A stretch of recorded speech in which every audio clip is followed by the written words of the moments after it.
والعاقبۃ للمتقین والصلاة والسلام علی اشرف الانبیاء وسید المرسلین وعلی آلہ الطیبین واصحابہ الکرام اجمعین اما بعد فاعوذ باللہ من الشیطان الرجیم بسم اللہ الرحمن الرحیم قال اللہ تعالی فی القرآن المجید هنالک دعا زکریا ربہ قال رب هب لي من لدنك ذرية طيبة إنك سميع الدعاء صدق الله خالقنا العظيم وصدق رسوله النبي الكريم الأمين ونحن على ذلك من الشاهدين والشاكرين والحمد لله رب العالمين. قال الله تبارك وتعالى في شان حبيبه الكريم رؤوف الرحيم إن الله وملائكته يصلون على النبي يا أيها الذين آمنوا صلوا عليه وسلموا تسليما. اللهم صل على سيدنا ومولانا محمد وعلى آله وأصحاب سيدنا ومولانا محمد وبارك وسلم صلاة وسلاما عليك يا سيدي يا سيدي يا سيدي يا رسول الله صلى الله عليه وسلم. محترم مکرم سامعین کرام و عزیزان گرامی قدر، اللہ سبحانہ و تعالیٰ کا کروڑا شکر اور اس کا احسان ہے کہ اس ذات پاک نے ہم سب کو نبی اکرم نور مجسم صلی اللہ تعالیٰ علیہ وسلم کی امت میں پیدا فرمایا اور اپنے حبیب کریم صلی اللہ علیہ وسلم کے صدقہ پاک سے ہم سب کو ایمان اور اسلام کی دولت سے سرفراز فرمایا. احباب محترم، گزشتہ جمعۃ المبارک کو ہم نے یہ عرض کیا تھا کہ نسبت کی بڑی اہمیت اور بڑی برکت ہوتی ہے. کسی شے کو اور کسی شخصیت کو جب کسی سے کوئی خاص نسبت ہو جاتی ہے تو اگرچہ وہ شے یا وہ شخص اپنی ذات میں تو شاید اتنی اہمیت کا حامل نہ ہو، لیکن وہ نسبت پھر اسے باکمال بنا دیتی ہے.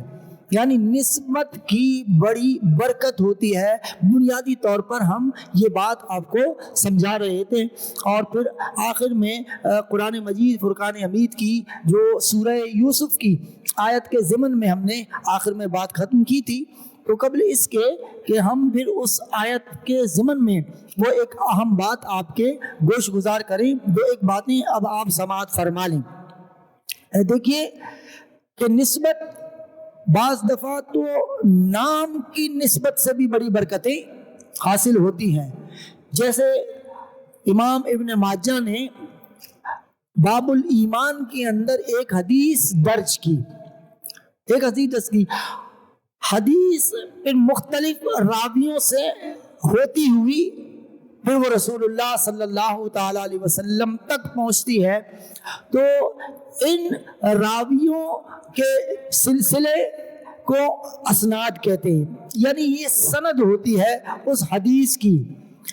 تو جو حدیث امام ابن ماجہ نے روایت کی وہ انہوں نے اپنے استاد اور اپنے شیخ ابو سلط حروی یہ ان سے اپنی کتاب سنن ابن ماجہ میں اس حدیث کو درج کیا. لیکن مقصود وہ حدیث سنانا نہیں ہے، بلکہ اس حدیث کے سبب جو نسبت کی اہمیت آپ کے گوش گزار کرنی ہے وہ ہم آپ کے گوش گزار کرتے ہیں. یہ جو حدیث امام ابن ماجہ اپنی سند کے ساتھ اپنی کتاب سنن ابن ماجہ میں درج کرتے ہیں، اس کے راوی کچھ اس طرح چلتے ہیں کہ جو ابو سلط حروی ہیں ان سے لیتے ہیں امام ابن ماجہ. اب امام ابن ماجہ کے ساتھ جو ان کے شیخ یا ان کے استاد جو متصل ہیں وہ ہے ابو سلط حروی. وہ کہتے ہیں کہ یہ جو حدیث ہے ایمان کے حوالے سے اس کو روایت کیا امام علی ابن موسیٰ رضا، جسے امام علی رضا بھی کہتے ہیں. جن کے مزار پر انوار ایران کے اندر مشہد کے اندر موجود ہے، امام علی رضا۔ تو یہ روایت کرتے ہیں امام یعنی امام ابو السلط حربی روایت کرتے ہیں امام علی موسیٰ رضا سے، ٹھیک ہے۔ اور امام علی رضا اپنے والد امام موسیٰ کاظم سے اس حدیث کو روایت کرتے ہیں۔ امام موسیٰ کاظم اپنے والد حضرت امام جعفر صادق رضی اللہ تعالی عنہ سے روایت کرتے ہیں، اور امام جعفر صادق اپنے والد یعنی امام محمد باقر رضی اللہ تعالی عنہ سے روایت کرتے ہیں، اور امام محمد باقر اپنے والد یعنی امام زین العابدین سے روایت کرتے ہیں، اور امام زین العابدین اپنے والد یعنی حضرت سیدنا امام حسین رضی اللہ تعالی عنہ سے روایت کرتے ہیں۔ امام حسین رضی اللہ تعالی عنہ اپنے والد یعنی حضرت مولا کائنات حضرت علی المرتضی شیر خدا رضی اللہ تعالی عنہ سے روایت کرتے ہیں، اور حضرت علی رضی اللہ تعالی عنہ پھر حدیث کو روایت کرتے ہیں خود حضور اکرم صلی اللہ تعالی علیہ وسلم کی ذات پاک سے۔ یعنی اس حدیث کے اندر جتنے راوی ہیں وہ تمام کے تمام ائمہ اہل بیت ہیں۔ اب ان راویوں کا ذکر کر کے ابو السلط حربی جو کہ استاد ہیں امام ابن ماجہ کے، یہ حدیث روایت کر لینے کے بعد ابو السلط الحربی وہ کہتے ہیں کہ یہ جو 7 نام ہیں راویوں کے اندر، دیکھیں پہلے راوی یعنی جس سے ابو السلط نے لیا وہ ہے امام علی رضا، ایک نمبر 2 امام علی رضا کے بعد ہیں ان کے والد امام موسیٰ کاظم، موسیٰ کاظم رضی اللہ تعالیٰ عنہ کے بعد ہیں امام جعفر صادق، امام جعفر صادق کے بعد ہیں امام محمد باقر، امام محمد باقر کے بعد ہیں امام زین العابدین، امام زین العابدین کے بعد ہیں حضرت امام حسین رضی اللہ تعالیٰ عنہ، امام حسین کے بعد ہیں حضرت مولا کائنات علی المرتضی شیر خدا رضی اللہ تعالیٰ عنہ۔ یہ 7 ائمہ اہل بیت ہیں۔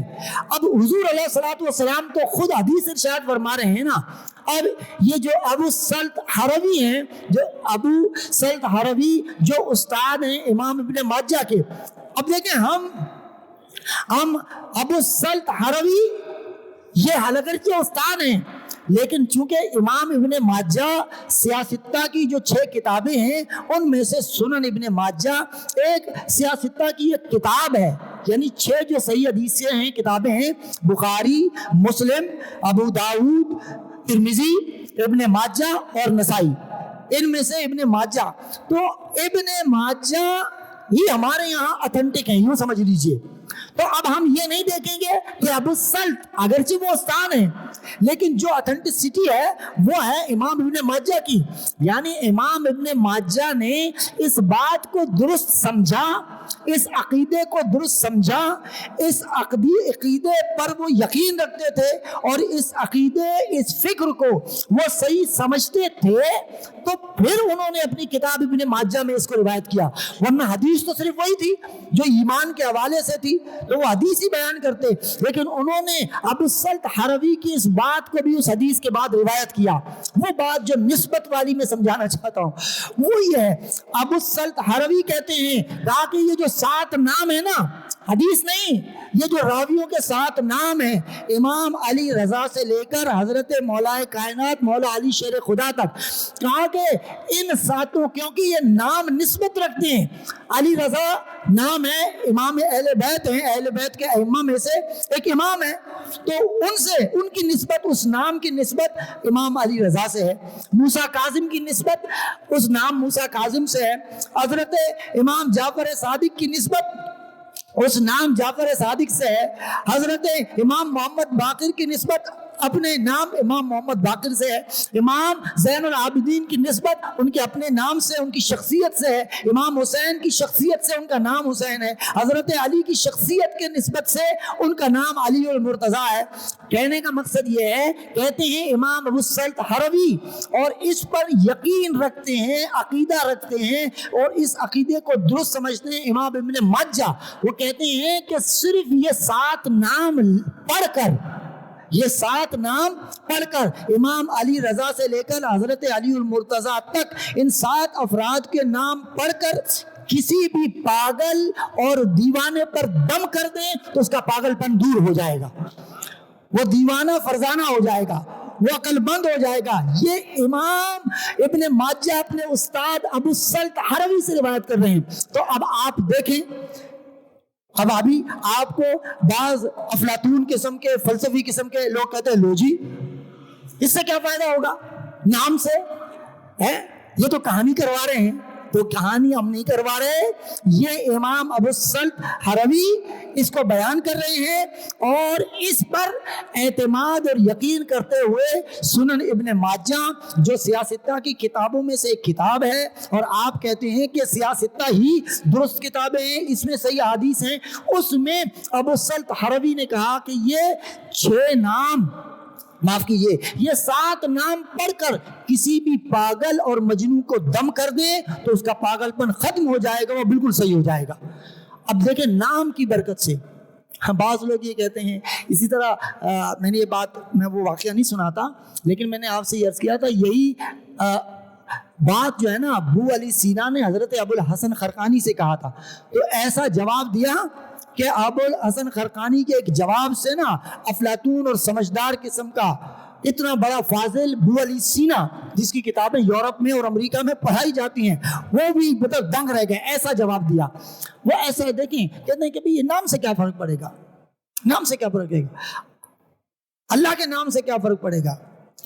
آپ جو ہے نا، اور میں بار بار یہ عرض کرتا ہوں، یہ جو ہے نا کوئی سنی سے زیادہ یہ بات کوئی نہیں سمجھ سکتا، کیونکہ یہ حلوے مانڈے والے ہم سنی ہی ہیں، ٹھیک ہے۔ ابھی میں آپ کے سامنے جو ہے نا بیان کرنا شروع کر دوں، رات میں ایک پروگرام میں گیا تھا یار، وہاں پر کیا زردہ تھا، اور جناب اس کے بعد انہوں نے حلوہ بھی دیا اور بڑا مزیدار تھا یار، بڑا لطف آیا۔ آپ کہیں گے کہ یار کیوں بھائی امام صاحب منہ میں پانی آ رہا ہے؟ تو صرف گلاب جامن کھایا نہیں، امام صاحب کے کہنے سے زردے کا، بریانی کا، گلاب جامن کا، حلوے کا ذکر سنا تو منہ میں پانی آیا۔ تو جب حلوے، گلاب جامن اور زردے کے نام سے تو منہ میں پانی آ جاتا ہے، تو اللہ سبحانہ و تعالیٰ کا نام لینے سے آپ کو لطف نہیں آئے گا؟ اللہ کے نام میں حلاوت نہیں ہے؟ اللہ کے نام پر تو لوگ اپنا سب کچھ قربان کر دیا کرتے تھے۔ یہ فقیر جانتے ہیں، یہ منگتے گدا گھر کیا کہتے ہیں، اور اللہ کے نام پہ دے دو، اور اللہ کے بندے پھر یہ بھی نہیں دیکھتے، حالانکہ وہ پیشہ ور ہوتے ہیں۔ بعض لوگ ہمیں بتاتے ہیں یار کیا کریں یار، نام ہی اس نے اللہ کا لیا اس لیے ہم نے اس کو دے دیا، ہم نے یہ بھی نہیں دیکھا کہ یہ ہرونچی ہے، یہ چور ہے، یہ پیشہ ور گداگر ہے، نہیں یار اس کو چھوڑو، لیکن نام میرے اللہ کا لیا ہے نا، میں تو اپنے نام اللہ کے نام پر دے رہا ہوں۔ تو اللہ کے نام کی نسبت چونکہ اللہ سبحانہ و تعالیٰ سے ہے، تو اس میں کتنی حلاوت اور کتنا لطف اور کتنا مزہ آتا ہے۔ تو میں عرض کر رہا ہوں کہ جب نام کی نسبت کسی عظیم ہستی سے ہوتی ہے تو وہ نام برکت والا ہو جاتا ہے، تو کسی شے کی نسبت براہ راست اللہ سبحانہ و تعالیٰ سے ہو جائے۔ انسان تو اشرف المخلوقات ہے جی، انسان تو اشرف المخلوقات ہے۔ کتا جس کے لیے حدیث میں آیا کہ اگر کسی گھر کے اندر تصویر ہو اور کتا ہو تو رحمت کے فرشتے نہیں آتے، رحمت کے فرشتے نہیں آتے۔ کسی گھر میں کتا ہو یا تصویر، رحمت کے فرشتے نہیں آتے۔ قرآن مجید مقدس کتاب ہے، اس میں ایک کتے کا براہ راست ذکر آیا اور بڑی تفصیل سے آیا، وضاحت کے ساتھ آیا، حتیٰ کہ اس کے بیٹھنے کے انداز کو بھی قرآن مجید نے بیان کر دیا۔ کہ جناب وَقَلْبُهُمْ بَاسِطٌ ذِرَاعَيْهِ بِالْوَصِيدِ، کہا کہ وہ غار کے دہانے پر وہ کتا ایسے بیٹھا ہوا تھا کہ اس کے اگلے پاؤں سامنے کی طرف ایسے پھیلے ہوئے تھے اور اس نے اپنے پچھلے پاؤں موڑ کر رکھے ہوئے تھے اور اپنا منہ اپنے ٹانگوں کے بیچ میں رکھے اس طرح بیٹھا ہوا تھا. یعنی اس کے پورے انداز قعود، یعنی بیٹھنے کے انداز کو پورے طریقے سے بیان کیا. مفسرین یہ تک لکھتے ہیں کہ اللہ تبارک و تعالی کئی مہینوں کے بعد یا سال کے بعد، 1 سال کے بعد یا 6 ماہ کے بعد، اللہ تبارک و تعالی چونکہ اصحاب کہف پر تو نیند طاری کر دی تھی نا، تو اللہ تبارک و تعالی ان کی کروٹیں بدلواتا تھا. تو جب اصحاب کہف کی کروٹیں 6 مہینے یا سال کے بعد بدلواتا تھا تو اسی طرح اس کتے کی بھی کروٹ بدلوا دیا کرتا تھا. اب آپ اندازہ لگائیں، یہ ہے نسبت کا کمال. میں حیران ہوں کہ لوگ اپنے آپ کو اسکالر کہتے ہیں، سمجھتے ہیں. تو جناب یہ قرآن مجید فرقان حمید کے اندر کیا یہ چیزیں ان کو نظر نہیں آتی؟ کہ قرآن مجید جناب ایک کتے کا ذکر کر رہا ہے. کیوں؟ وہ اصحاب کہف کے ساتھ جڑ گیا تھا، اور اصحاب کہف جنت میں جائیں گے تو یہ بھی ساتھ ساتھ میں جنت میں ہی جائے گا. تو جب ایک کتا اور بنی اسرائیل کے انبیاء کے زمانے کے امتیوں اور اس زمانے کے اولیاء کے ساتھ جڑ جائے تو وہ ان کے ساتھ جنت میں چلا جائے. تو امت مصطفی صلی اللہ علیہ وسلم، پھر ہماری تو نسبت ہے بھی رسول کریم صلی اللہ تعالی علیہ وسلم سے. پھر رسول اللہ صلی اللہ علیہ وسلم کی جو امت کے اولیاء ہیں وہ کتنی باکمال نسبت رکھتے ہیں. تو کوئی ان سے منسوب ہو جائے، ان کی نسبت جڑ جائے اور ہو وہ انسان. تو جب اصحاب کہف کا کتا ہو کر اولیاء بنی اسرائیل سے اپنے آپ کو جوڑ لے تو وہ جنت میں چلا جاتا ہے. تو امت مصطفیٰ کے گناہگار اگر امت مصطفیٰ کے اولیاء کے ساتھ جڑ جائیں اور وہ اولیاء جب جنت میں جائیں گے تو وہ اپنے معتقدین و محبین کو بھی اپنے ساتھ جنت میں لے جائیں گے. جب جیسے وہ کتا چلا گیا، اسی طرح قرآن مجید، یہ تو کتے کی مثال ہے. اب قرآن مجید فرقان حمید اللہ تبارک و تعالی قسمیں کھانے سے پاک ہے. جب اس نے شہر مکہ کی قسم کھائی تو اس سبب سے کھائی کہ اس شہر مکہ کو نسبت ہے رسول کریم صلی اللہ تعالی علیہ وسلم کی ذات اقدس سے. گزشتہ جمعہ عرض کیا کہ مقام ابراہیم کو نسبت ابراہیم علیہ السلام سے، صفا مروہ کو نسبت حضرت مائی ہاجرہ سے، اور حرم کعبہ کو نسبت اللہ سبحانہ و تعالیٰ کی ذات سے، مسجد نبوی کو نسبت رسول اکرم صلی اللہ تعالیٰ علیہ وسلم کی ذات سے، ریاض الجنہ کو نسبت ہے رسول اکرم صلی اللہ علیہ وسلم کے محراب اور آپ کے حجرہ مبارک یعنی آپ کے گھر سے. یہ سارے نسبتوں کے کمالات ہیں جو اللہ تبارک و تعالیٰ بیان فرما رہا ہے. یہ اشیاء ہیں اور انسان کی نسبت انسان سے. لیکن قرآن مجید فرقان حمید نے جہاں کتے کا ذکر کیا، جیسے اللہ تبارک و تعالی تو قسم کھانے سے پاک ہے، لیکن اللہ تبارک و تعالی جب قسم کھاتا ہے کہتا ہے والعادیات ضبحا، قسم ہے میدان میں دوڑنے والے گھوڑوں کی. گھوڑوں کی قسم کھائی جاتی ہے، وہ بھی اللہ جل وعلا، اللہ سبحانہ و تعالی جس کی ساری دنیا قسم کھاتی ہے.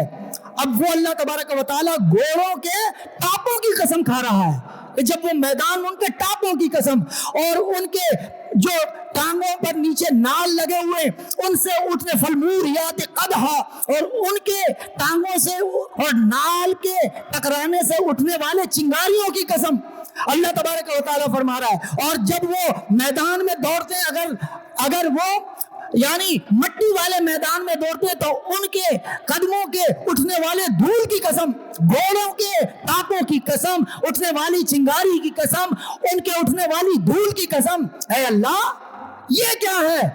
گھوڑوں کی بھی کبھی قسم کھائی جاتی ہے. کہا میدانوں، بات ہم نسبت کی سمجھانا چاہتے ہیں، تم نسبت تو سمجھو، تعلق تو سمجھو. ان گھوڑوں کی نسبت اس پر میرے مصطفیٰ صلی اللہ علیہ وسلم کے غلام سوار ہوتے ہیں اور اس گھوڑے پر بیٹھ کر وہ راہ جہاد اور میدان جہاد میں ان گھوڑوں کو دوڑاتے ہیں تو ان کی نسبت میرے رسول کے غلاموں اور میری راہ میں دوڑنے والی زمین سے ہے، اس لیے میں ان کی بھی قسم کھا لیتا ہوں۔ والعادیات ضبحا فالموریات قدحا فالمغیرات صبحا۔ اللہ تبارک و تعالیٰ اس طرح گھوڑوں کی قسم کھا رہا ہے۔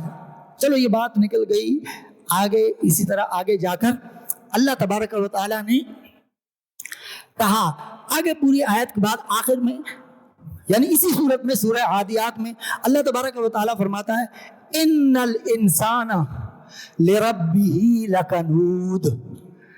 یہ جو انسان ہے نا یہ ہے بڑا ناشکرا، انسان ناشکرا ہے۔ پہلے ذکر کسا ہوا؟ گھوڑوں کا، اور انسان ہے اشرف المخلوقات۔ یہ بات بتا کر اللہ تبارک و تعالیٰ ہے اللہ تو نے ہمارا ذکر ناشکرا بھی قرار دیا کہ پہلے تو گھوڑوں کی فضیلت بیان کی، اور ہم تو اشرف المخلوقات ہیں اور ہمیں تو نے ناشکرا قرار دیا اور ان کی فضیلت بیان کر دی گھوڑوں کی، ان کے نال سے اٹھنے والی چنگاریوں کی قسم، ان کے قدموں سے اٹھنے والی دھول کی قسم، ان کے ٹاپوں کی قسم جس سے گونج پیدا ہوتی ہے۔ مولا پھر یہ ہم کس کھاتے میں ہمیں گھوڑوں سے ملا دیا؟ کوئی انسانوں سے گناہگاروں کے ساتھ ہمیں ملا دیتا، چلو انسان تو ہم ہوتے۔ اللہ تبارک و تعالیٰ فرماتا ہے یہی بات تمہیں سمجھانا چاہتا ہوں، جو میرا ہو جائے اگرچہ وہ گھوڑا بھی ہو لیکن میرا ہو جاتا ہے تو پھر وہ افضل قرار پاتا ہے۔ یہ وہ نسبت کا کمال ہے، یہ وہ نسبت کا کمال ہے جو اس کا ہو جاتا ہے۔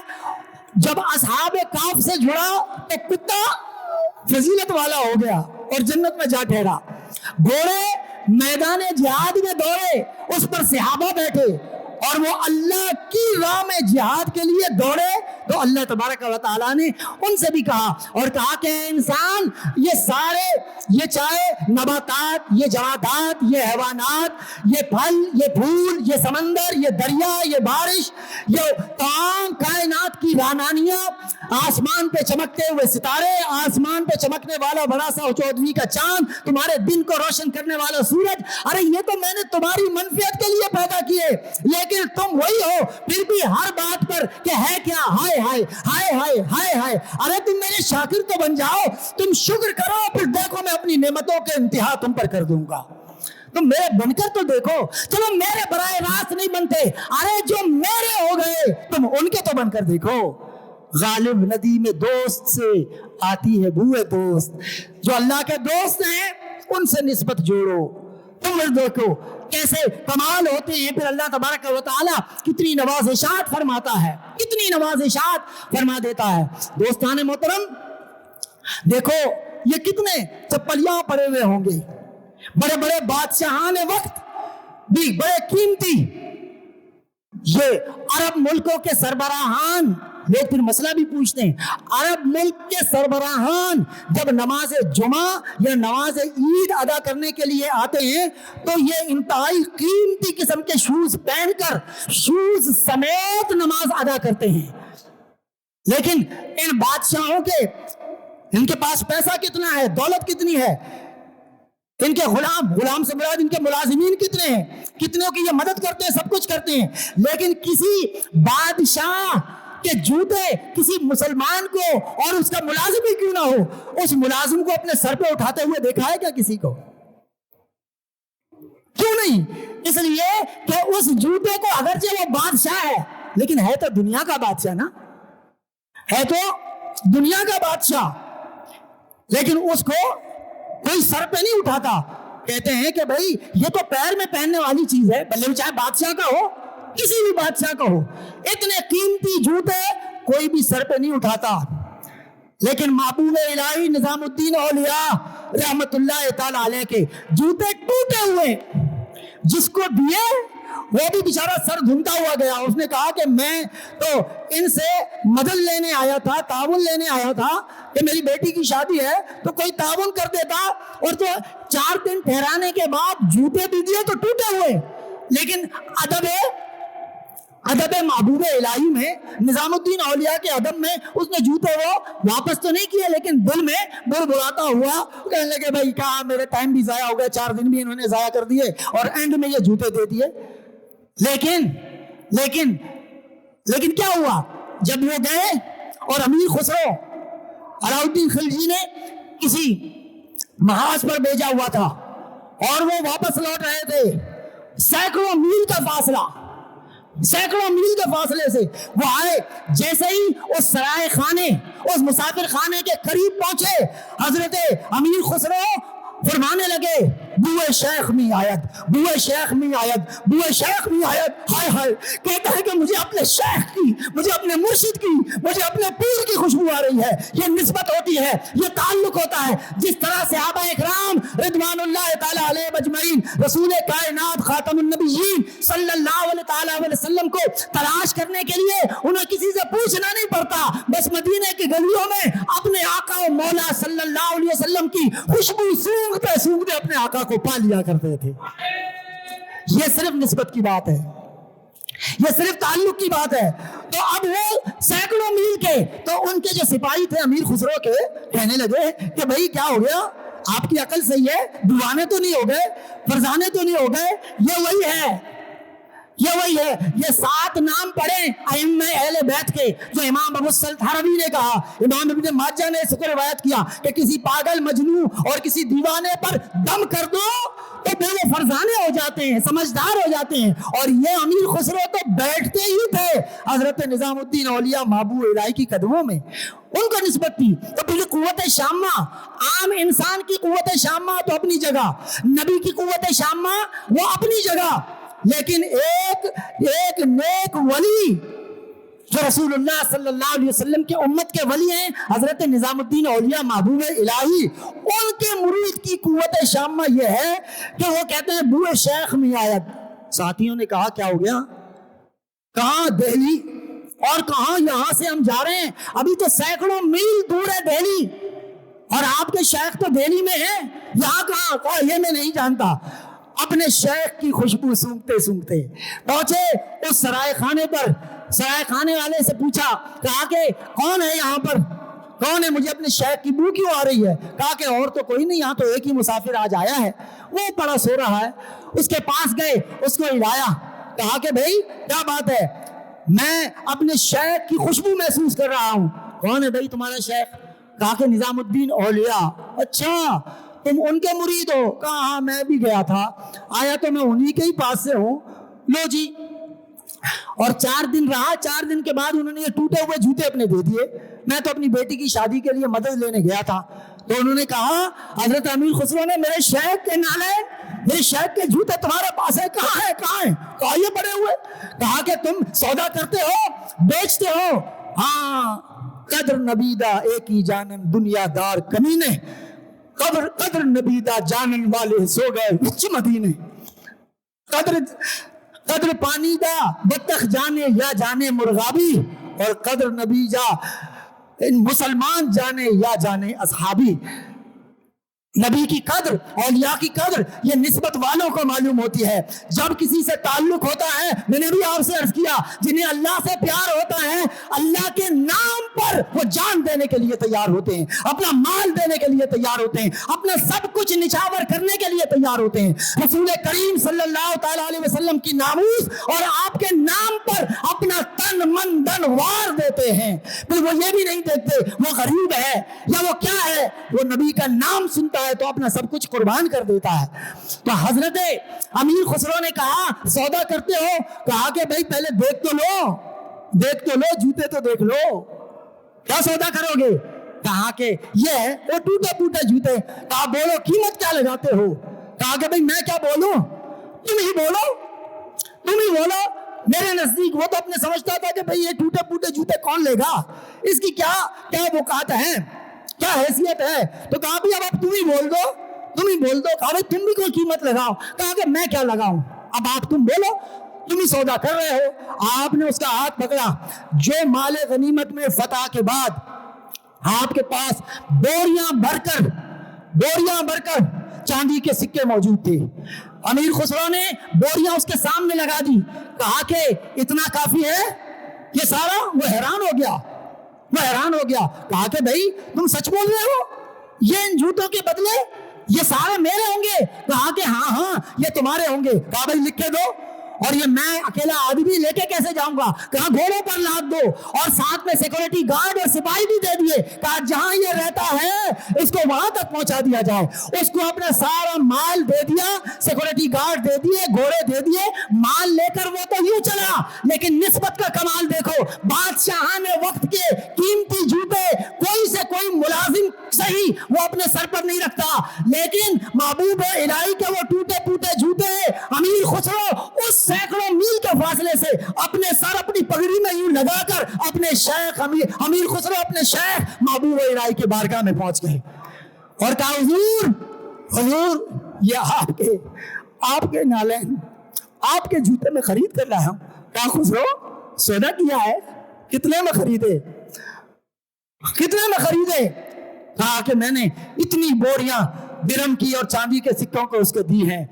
حضرت محبوب الہی بھی جانتے تھے، ایک طرف محبوب الہی تو دوسری طرف خسرو، جیسا سچا پیر ویسا سچا مرید۔ کہا کہ اے امیر خسرو تو نے بڑے سستے میں سودا کر لیا، شیخ کی رضا جو خرید لی، ادھر شیخ کی اور پیر کی رضا ہے، اور دوسری طرف اگر آپ دیکھیں ادھر اللہ کی رضا کی خاطر اگر کوئی آدمی اللہ کی راہ میں خرچ کر دے تو اللہ سبحانہ و تعالیٰ کی کرم نوازی کا کیا عالم ہوگا۔ اسی لیے تو مولانا حسن رضا خان صاحب کہتے ہیں کہ سر پہ رکھنے کو جو مل جائے نالے پاک حضور، سر پہ رکھنے کو جو مل جائے نالے پاک حضور، تو پھر کہیں گے کہ ہاں تاجدار ہم بھی ہیں۔ یہ تاجور تو نہ جانے دنیاوی تاج بادشاہت کے اوڑھتے ہیں، لیکن غلامان مصطفیٰ کے لیے یہی کمال ہے۔ اب تو کسی کو نالین مصطفیٰ صلی اللہ علیہ وسلم دستیاب نہیں ہے، اس نالین کے نقش بنا کر کوئی اپنے سر پہ سجاتا ہے، کوئی اپنے سینے پر لگاتا ہے۔ نادان سمجھتے نہیں، وہ کہتے ہیں کہ جناب یہ تو نقش ہے، لیکن انہیں پتہ نہیں کہ جناب یہ نقش کو نسبت نالین مصطفیٰ صلی اللہ علیہ وسلم سے ہے۔ یہی بات ہم سمجھانا چاہتے ہیں، لوگوں نسبت کو سمجھو کہ اس شے کی نسبت ہے کیا۔ اگر تاجدار کائنات صلی اللہ تعالی علیہ وسلم کے قدمین شریفین جس قدم سے ان نالین کو میرے آقا نے چھوا ہے، اس کو اتنا ہلکا مت سمجھ لیے۔ کتاب احادیث اٹھا کر دیکھ لیجئے، عبداللہ ابن مسعود رضی اللہ تعالی عنہ، یہ سب سے بڑے محدث ہیں اس امت کے، سب سے بڑے حضرت عبداللہ ابن مسعود۔ اللہ تبارک و تعالیٰ نے حدیث کا بڑا علم عطا فرمایا، لیکن یہ محدث بنے کیسے؟ امام بخاری کی بخاری شریف اٹھا کر دیکھ لیں، ان کا کام یہ تھا کہ حضور اکرم صلی اللہ تعالی علیہ وسلم جب کہیں تشریف لے جاتے، جب حضور اپنے نالین اتارتے، جیسے ہی اتارتے عبداللہ ابن مسعود حضور کے نالین اٹھا کر اپنے سینے سے لگا دیا کرتے تھے، پوری مجلس تک بیٹھے رہتے تھے، اور جب مجلس ختم ہوتی تو دوڑ کر وہ جو سینے سے لگے نالین نکال کر حضور کے قدموں میں رکھ دیا کرتے تھے۔ حضور نے فرمایا اے اللہ یہ میرا غلام عبداللہ ابن مسعود میری بڑی خدمت کرتا ہے، اے اللہ اسے میرے حدیث کا بھرپور علم عطا فرما دے۔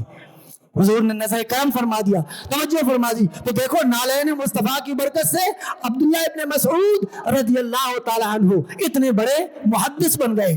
اب آئیے، جو گزشتہ جمعۃ المبارک کو میں نے آخر میں سورہ یوسف کے حوالے سے عرض کیا، جب حضرت یوسف علی نبینا علیہ الصلاۃ والسلام کے بھائی پہنچے، یوسف علیہ السلام سے جب ملاقات ہو گئی اور جب پوچھا قالوا اانت یوسف، جب کچھ نشانی علامات دیکھنے کے بعد انہوں نے پوچھ لیا کہ بھئی تم یوسف ہو؟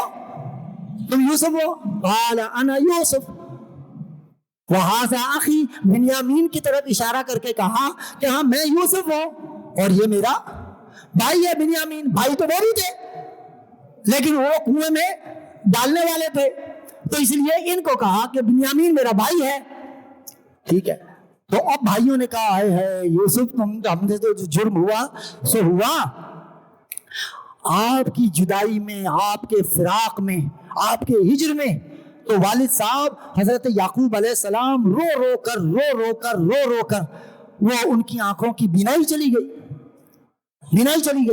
ان کی بصیرت ختم ہو گئی، وہ نابینا ہو گئے ہیں۔ اے تم نے یہ کیا کر دیا. اب ہونا کیا چاہیے؟ دیکھیں آپ پڑھے لکھے لوگ ہیں, اب لوگ آپ کو یہ بتاتے ہیں نا, لو جی کسی ولی کی کرامت بتا دو, کہانی, لو جی یہ کہانی, تو یہ کہانی نہیں ہے, یہ عین قرآن ہے. اور یہ میں تفسیر بھی عرض نہیں کر رہا, یہ ٹیکسٹ ہے قرآن مجید کا, قرآن مجید کی عبارت ہے. حضرت یوسف علیہ نبینا علیہ الصلوۃ والسلام خود نبی, ان کے والد گرامی بھی نبی, اور نبی کی بصارت چلی گئی. اب ہونا کیا چاہیے؟ آپ جیسے پڑھے لکھے لوگ جن کو بعض لوگ سمجھا دیتے ہیں کہ مولویوں کے چکر میں مت پڑو, مولویوں کو کچھ نہیں آتا, کہ جناب اگر آپ کو آتا ہے تو ہونا کیا چاہیے؟ اچھا بصارت چلی گئی ہے تو کسی آئی اسپیشلسٹ کو دکھائیں. آئی اسپیشلسٹ چیک کرے گا, پھر ڈیسائیڈ کرے گا کہ آپریشن سے ہوگا, یا اگر بالکل ہی پردہ ختم ہو گیا ہے تو بھئی صحیح ہوگا یا نہیں ہوگا. ہونا تو یہ چاہیے. یا پھر وہ کہتے ہیں کہ جناب چلو بھئی اگر آپ کہیں کہ بھئی امام صاحب زیادہ ڈرامے بازی کرنے کی ضرورت نہیں, اپنا عقیدہ زبردستی ہم پر مت تھوپیں, جو ہے نا اس وقت کہاں آئی اسپیشلسٹ ہوا کرتے تھے, تو بھئی جڑی بوٹی بتا دیتے. جڑی بوٹیوں سے تو پہلے علاج ہوتا تھا نا جناب. یہ خون روکنے کے لیے مٹی اور یہ مکڑی کے جالے لے لے کر خون روکا جاتا تھا نا, بہت سارے طریقے تھے, تو کوئی طریقے ہی بتا دیتے, طریقے ہی بتا دیتے. اب یوسف علیہ السلام نے کیا کہا؟ اذهبوا بقمیصی ھذا فالقوہ, کہا کہ لو یہ میں نے اپنا کرتا اتار دیا ہے, یہ لے جاؤ, یہ میرا کرتا میری قمیض لے جاؤ, فالقوہ علی وجہ ابی, اور جاتے ہی میرے ابا کے سر پر اور ان کے منہ پہ ڈال دینا. ابھی میں آپ میں سے کئی لوگ ہم سے محبت کرتے ہیں, آپ آئیں کہیں کہ دادا کی آنکھوں میں موتیا اتر آیا ہے, RBT میں بڑی لمبی لائن ہے, میں کہتا ہوں لو جی یہ ہے نا جبہ مبارک امام صاحب کا, بولے کہ بھائی بس عقیدت مند. میں آپ کہیں گے اب یہ جو ہے نا زیادہ اداکاری کلاکاری کرنے کی ضرورت نہیں ہے, بھائی قمیض تو قمیض ہے بھائی, اور پھر میں امام صاحب بھی ہوں. چلو بھائی آپ کہتے ہیں نہیں بھائی آپ تو گناہگار آدمی بھی ہیں, گڑبڑ بھی کرتے ہیں کبھی کبھی, اور ہمیں باتیں بھی سناتے رہتے ہیں, ہماری برائی بھی کرتے ہیں, تو ہو سکتا ہے آپ کی قمیض میں اتنا اثر نہیں ہے. تو بھائی مفتی اعظم پاکستان کے پاس چلے جائیں, منیب الرحمان صاحب کے پاس, انہیں بولو جاؤ وہ آپ کو قمیض دے دیں, دادا جی کے سر پہ ڈال دو. بھائی ٹھیک ہے آپ کو مفتی اعظم پاکستان مانا ہے تو آپ کی قمیض تو پھر قمیض ہے نا. اگر قمیض یوں سے قرآن اگر یہ بتانا چاہتا ہے کہ بھی قمیض سے بصارت آتی ہے, تو پھر قمیض تو سب نے پہنی ہوئی ہے, آپ نے بھی پہنی ہوئی ہے, میں نے بھی پہنی ہوئی ہے, مفتی اعظم پاکستان نے بھی پہنی ہے. یا آپ جس سلسلے سے بیٹھے جناب جائیے, آپ اپنے پیر صاحب کو بھی بول دیں, عقیدت آپ کی بالکل ہو پکی سچی, اور آپ کو پیر صاحب بھی اتار کے دے گا, اور آپ ادباً کہیں گے حضور ذرا معاف کر دیں حضور, آنکھوں کی بصارت گئی ہے, اس قمیض سے جسم تو ڈھکا جا سکتا ہے, آنکھوں کی بصارت نہیں لائی جا سکتی. لیکن قرآن اس کو بیان کر رہا ہے. اب یہ بات ہے کہ اب ایک نبی کہہ رہا ہے اور قرآن اس کو روایت کر رہا ہے, بیان کر رہا ہے, اور قرآن اللہ سبحانہ و تعالیٰ کا کلام ہے, اور کہا کہ لے جاؤ بھائی اذهبوا بقمیصی ھذا فالقوہ علی وجہ, ابھی جاؤ میرے باپ کے سر پر ڈال دینا. اور کہتے ہیں ولما فصلت العیر, اب یہ تو قمیض ابھی پہنچی نہیں ہے, ادھر سے قمیض لے کے بھائی چلے ہیں. ولما فصلت العیر, اب یہ راستے میں قال ابوہ, یوسف علیہ السلام کے والد, اب یہ ہے ان کی قوت شامہ, ایک اور نبی کی قوت شامہ. ادھر سے کہا ولما فصلت العیر قال ابوہ انی لاجد ریح یوسف, کہنے لگے مجھے تو یوسف کی خوشبو آ رہی ہے, ہائے ہائے ہائے مجھے یوسف کی خوشبو آتی ہے, ہائے ہائے.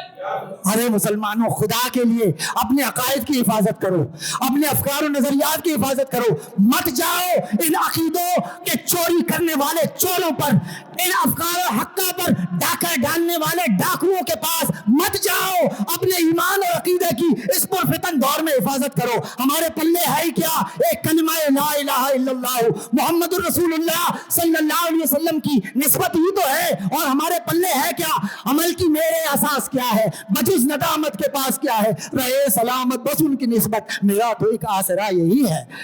انی لاجد ریح یوسف لولا ان تفندون, کہا کہ مجھے تو اپنے یوسف کی خوشبو آ رہی ہے. قالوا تاللہ انک لفی ضلالک القدیم. اس وقت بھی سننے والوں نے یہی تانا حضرت یعقوب علیہ السلام کو بھی دیا.